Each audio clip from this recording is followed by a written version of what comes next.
Alright, so right off I apologize for the wind if it gets bad. Putting this thing back together, kind of came across a problem. I'll set that right there. Doesn't quite line up right. It's too wide. So, well, here's an old one. That one will fit right in there. It fits just fine.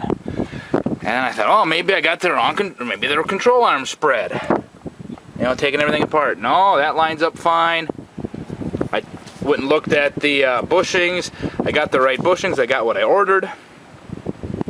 I looked at, then these are all Moog.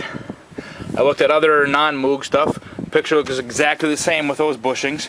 So, I don't know what to do yet for sure. It's like they didn't, I don't know. It's weird. So I might have to fight a little more to try to get them in there. I don't know. So weird little things. I've never had this problem. The few times I put upper control arms together, put Moog bushings in, and they were all fine. So I don't know if they got a bad batch. They put the wrong ones in the box. But if they did, everybody did, because everybody has pictures that look exactly like these guys. You know, a little fatter on top and not a lot sticking out on the bottom, you know, kind of like these. Like I said, unless they got the wrong ones in the box. But I don't know. I don't know yet. We'll see. Okay, so here we are. Old bushing versus new, and you can see that they're the same height overall. It's hard. Well, this one's a little bit. They're sitting kind of funny. But they're basically the same height overall. That is even really close. But for whatever reason, they're just a little bit different. I did measure a slight amount of difference in the height of this part, you know, versus, you know, those on both of these. So about the only thing I can do, I'm going to shave off some of this on both sides and put it back together. And hopefully I don't have to take it apart a second time. And I'm just going to see how it goes. Some days I think I should call my channel Learn From My Fail. Anyway, this is the upper control arm adjuster off the 90. That's one off of the 74 that I took some parts off of.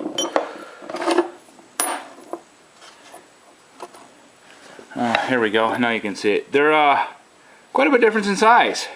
I was trying to put those in. The cross member, which has where these mount, is off of a 74, and I could not get them to go in there. And I said, it's like they just don't fit.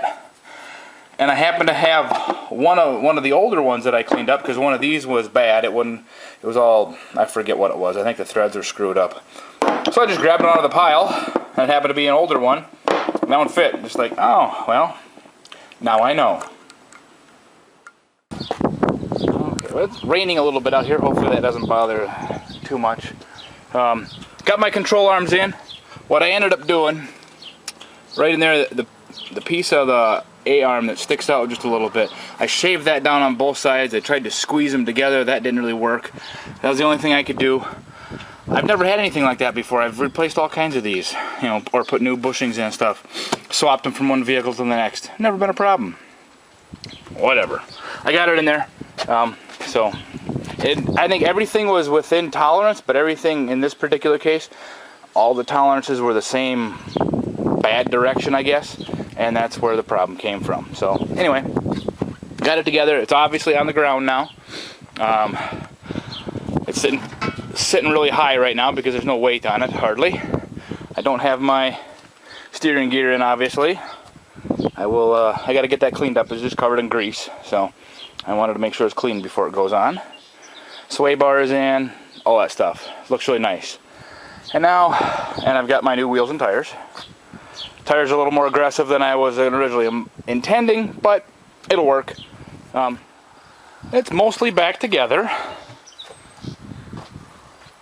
Got the headers on, and I'll show you. You can kind of see there where the oxygen sensor is, and you can also kind of see this exhaust was really close to lining up.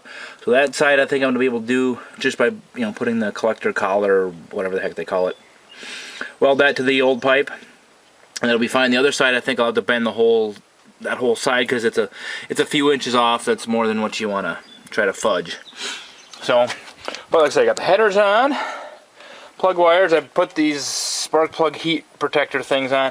I probably really didn't need to do that, but I bought them and I figured, you know what, I got them here, I'm going to put them on. Throttle body's back on. My intent is to put a different air cleaner on eventually, one that looks like it belongs with the truck, not necessarily the engine. And then maybe that'll hide some of the electronic goodies, just so it doesn't look quite so obvious. But it's going to look obvious anyway, because you got the different alternator and the AC compressor when it goes in there.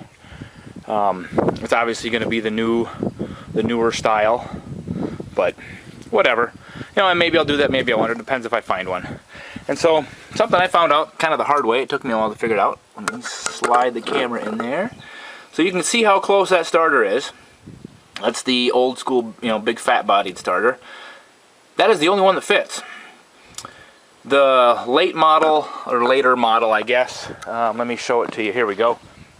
You know, this is what was on that engine to begin with. The mini starter, the high torque starter, does not fit. It hits like the whole back side will rub on that pipe. So it's weird, because it was on the website that it couldn't use the newer style starter, but not in their instruction book at all, little instruction manual thing.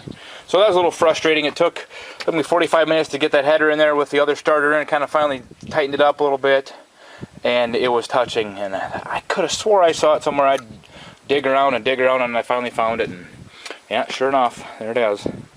So, yeah, just the way it goes, I guess. But anyway, the engine's basically back together. All the stuff that I wanted to do before I got the front clip on, because try to put those headers in with fenders and everything on, that would have been a real pain in the butt. But the way it is, wasn't so bad. So, anyway, now I'm going to slide the front clip back on, get that kind of bolted back in there, and we're getting really pretty close to done, as much as I can do for a while.